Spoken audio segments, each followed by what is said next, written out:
Olha, todo. O índice de síndrome do impostor nessa geração mais nova é muito grande, né?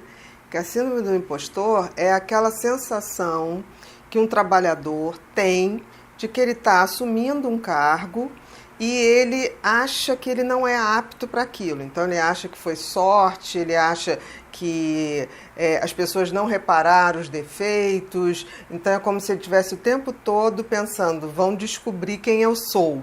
Eu não sou aquela pessoa.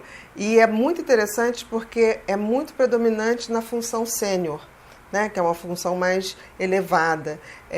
Muitos hoje, é um índice muito grande da síndrome do impostor. É como se as pessoas não acreditassem no seu potencial de fato. Né? A característica principal dessa síndrome é a pessoa não... ela é o impostor da própria vida. Ela joga contra ela mesma. Exatamente. Então ela tem uma dificuldade imensa. Tipo, se ela entrou numa empresa, ela acha assim, eu entrei por sorte. Então, ou porque alguém indicou. E ela não consegue parar para racionalizar esse pensamento. Tipo, tudo bem, alguém pode ter me dado essa oportunidade, mas eu só permaneci nesse cargo. Ou cresceu, você levou porque tinha competência. Porque tinha competência. Mas ela não consegue acreditar. Né? E essa síndrome, a gente pega muito por esse lado profissional, como você falou. É a grande Mas maioria. Também a gente pode pegar em tudo.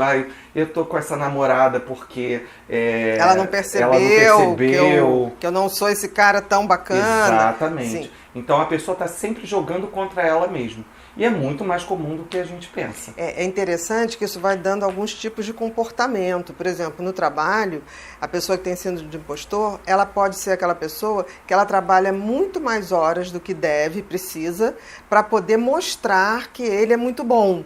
Então, assim, ele consegue fazer o trabalho, mas ele fica mais tempo como se tivesse que mostrar, para as pessoas não descobrirem que ele não é aquilo tudo. Ou então, ele se afasta. Ele se afasta das pessoas, das reuniões ou de confraternização, para que as pessoas, numa convivência mais íntima, não descubram. Então, literalmente, é uma grande insegurança e uma incapacidade da pessoa se ver, tanto como profissional quanto parceiro. Quer dizer, existe essa questão da pessoa só se ver pelo lado negativo. Em geral, são pessoas muito competentes. E aí, o que acontece quando você está trazendo isso? Ele sacrifica muito a própria vida. Ele passa mais tempo no trabalho. Então, isso quer dizer o quê? Às vezes, ele não se alimenta direito, ele vai para casa e continua pensando no trabalho. No relacionamento, ele não consegue dizer um não, porque ele acha que foi uma sorte ou...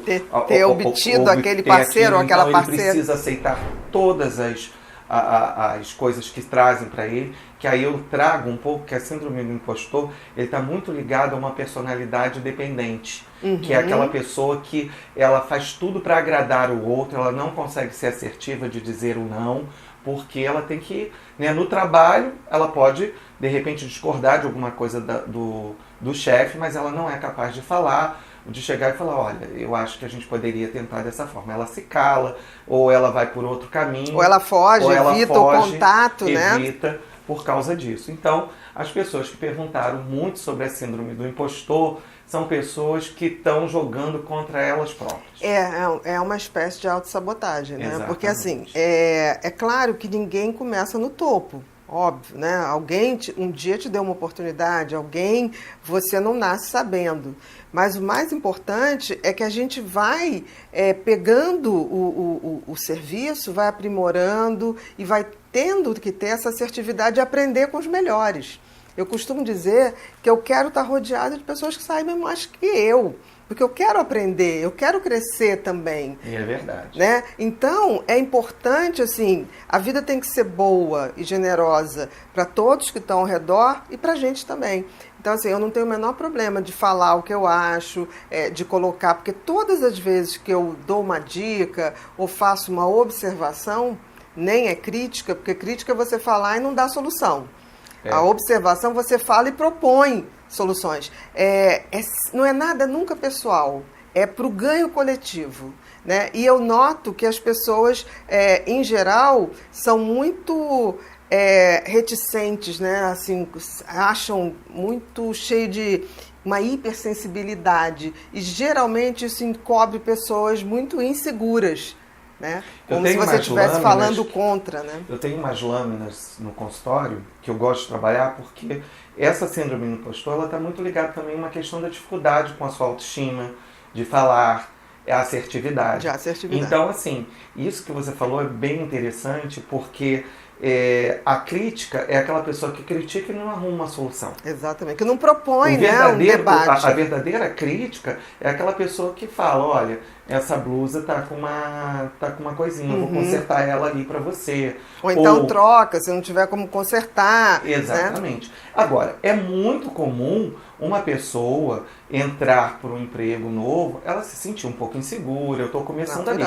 Agora, você passar um tempo e permanecer nisso, aí você tem que reavaliar que você pode estar... Com certeza, porque isso pode ser ou essa pessoa teve uma educação que supervalorizou seus defeitos, ou essa pessoa tem uma personalidade mais dependente, essa pessoa tem uma dificuldade de enfrentamento, né? Ou então tem níveis de ansiedade muito elevados, que é o medo de enfrentar, seja como for, é assim, tá jogando contra. São pessoas que estão dando tiro no pé. E, em geral, quem tem síndrome do impostor são pessoas muito capacitadas, mas elas não sabem como pegar essa capacidade e exercer. É como se tivesse que pegar a sua roupa e lhe caber. Né? Eu digo que a gente tem vários personagens, mas todos têm que ser muito confortáveis, seja em que esfera for.